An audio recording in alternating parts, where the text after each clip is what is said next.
Buenos días, hermanos.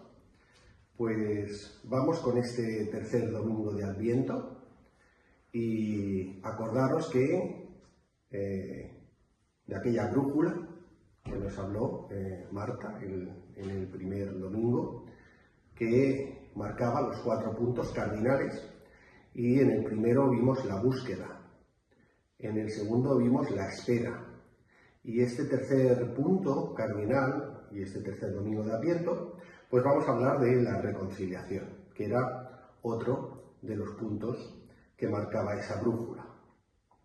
Y nos dice: había una vez un hombre llamado Moisés que vivía en un valle dividido por un río.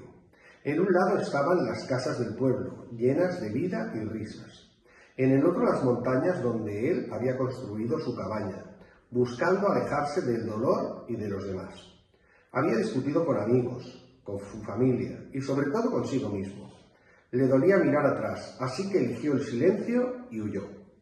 Un día una tormenta sacudió el valle. El río creció tanto que se llevó el viejo puente que unía las dos orillas. Moisés miró los restos desde su ventana y sintió algo que se rompía dentro de él. Sin el puente, ni él podía ir al pueblo, ni nadie podía llegar hasta él. Entonces entendió que así estaba su corazón, aislado, sin paso posible.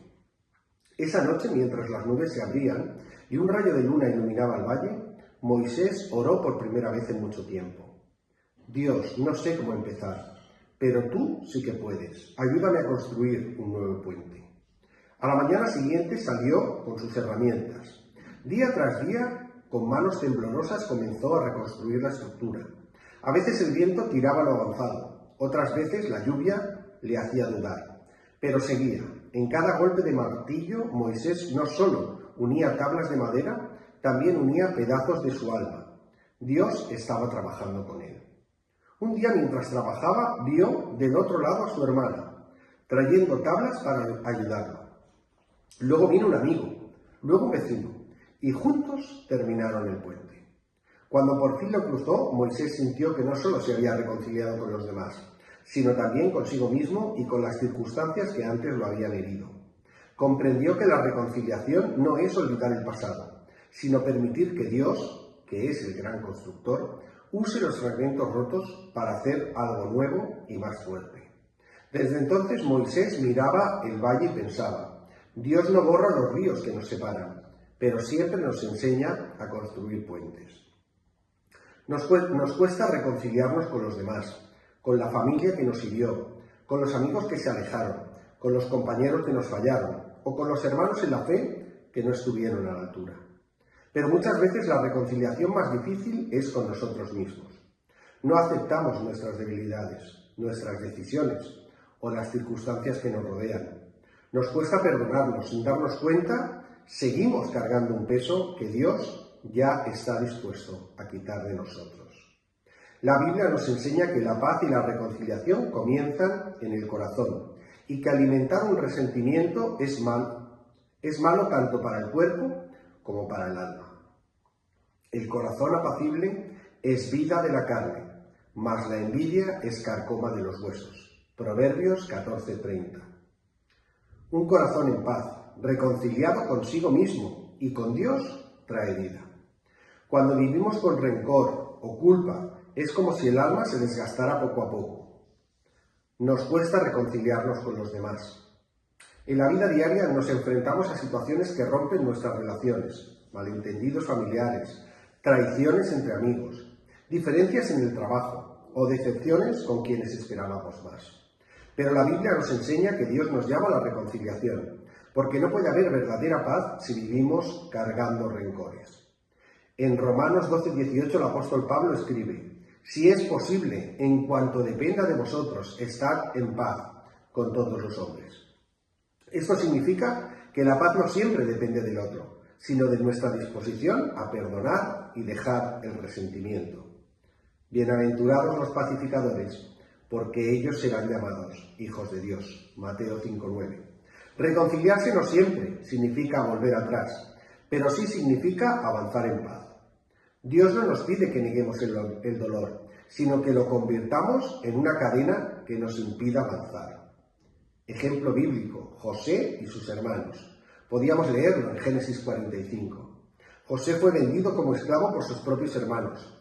Pasaron años de sufrimiento, injusticias y separación. Sin embargo, cuando tuvo el poder de vengarse, eligió perdonar.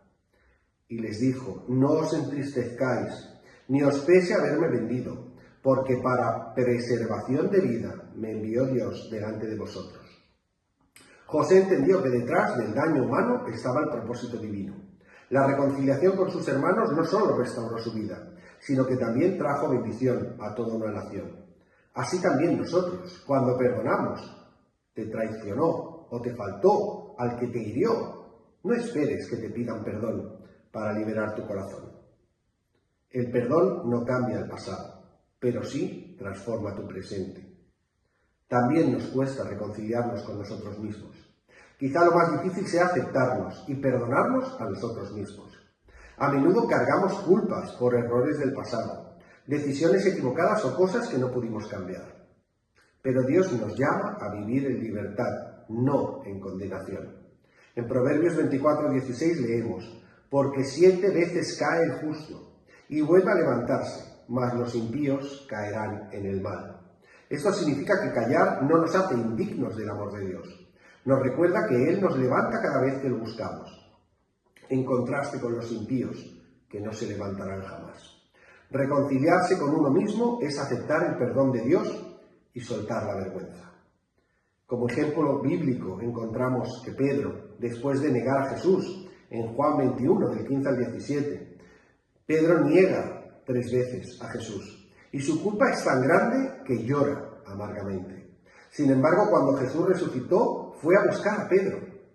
No lo condenó, sino que le dio una nueva oportunidad. ¿Me amas? Apacienta mis ovejas. Jesús no solo lo perdonó, sino que restauró su propósito. De la misma manera, Dios no se queda con nuestros errores. Él nos llama a reconciliarnos con nuestro pasado para poder cumplir nuestro destino. Tal vez cargues culpas del pasado. No mires tu caída, mira la gracia de Dios. También hay que reconciliarse con las circunstancias. A veces, más que personas, necesitamos reconciliarnos con las situaciones que no podemos cambiar.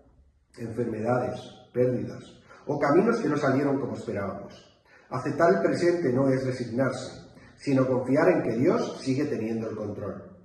Aquí tenemos el ejemplo en la Biblia de Job. Job perdió todo lo que tenía, su familia, sus bienes, su salud. Sin embargo, no maldijo a Dios. En su dolor dijo: el Señor dio y el Señor quitó, sea el nombre del Señor bendito. Aunque no entendía lo que vivía, Job se reconcilió con su realidad, manteniendo su fe. Y al final Dios restauró su vida y lo bendijo el doble. Tal vez estás enfrentando una situación que no comprendes. No preguntes por qué a mí, sino para qué, Señor. La reconciliación con tus circunstancias es confiar que Dios hará algo bueno, incluso con lo que hoy duele. Y reconciliarse también es reflejar el carácter de Dios. La reconciliación es el corazón del Evangelio. Dios mismo tomó la iniciativa de reconciliarnos con Él, a pesar de nuestras faltas. En 2 Corintios 5, 18 y 19 dice: y todo esto proviene de Dios, quien nos reconcilió consigo mismo por Cristo y nos dio el ministerio de la reconciliación. Esto significa que Dios no espera que el otro dé el primer paso. Él nos enseña a perdonar, a tender puentes, a restaurarlo todo. Dios quiere que los hombres pecadores se reconcilien con Él. Mas Dios muestra su amor para con nosotros, en que siendo aún pecadores, Cristo murió por nosotros. Romanos 5:8. La reconciliación más importante es con Dios. El pecado rompió nuestra comunión con Él, pero Jesús vino a tender el puente. Él es el camino, la verdad y la vida. Dios no espera perfección, espera un corazón sincero. El hijo pródigo, acordaros, Lucas 15, 11 al 32. El hijo menor se alejó, malgastó su herencia y volvió avergonzado. Pero el padre corrió a su encuentro, lo abrazó y celebró su regreso. Así es Dios con nosotros. No nos recibe con reproches, sino con amor. No importa cuánto te hayas alejado, Dios sigue esperándote con brazos abiertos. Reconcíliate con Él hoy y deja que su amor sane todo lo que el pecado rompió. Y como conclusión, decir que la reconciliación no es debilidad, es una forma de sabiduría y fortaleza espiritual. Nos libera del pasado, como José, nos restaura, como Pedro, nos enseña a confiar en medio del dolor, como Job, y nos acerca al corazón de Dios, como el Hijo pródigo. La reconciliación exige humildad, y la humildad es fruto de la sabiduría que viene de Dios. Recordamos lo estudiado en Proverbios sobre la sabiduría. Solo cuando dejamos que Él sane nuestro corazón, podemos mirar a los demás y a nosotros mismos con compasión en lugar de juicio. Reconciliarse con otros y con uno mismo y con la vida es caminar y vivir en plenitud, porque el perdón abre la puerta a la verdadera libertad. La reconciliación es el lenguaje del amor de Dios. Él nos reconcilió consigo mismo por medio de Cristo y ahora nos llama a vivir en paz. Con Él, con los demás y con nuestro propio corazón, la Biblia nos enseña que la reconciliación no es un sentimiento, sino una decisión. La reconciliación nos libera del pasado, nos restaura en el presente y nos prepara para el futuro que Dios tiene para con nosotros. Que el Señor nos bendiga. Amén.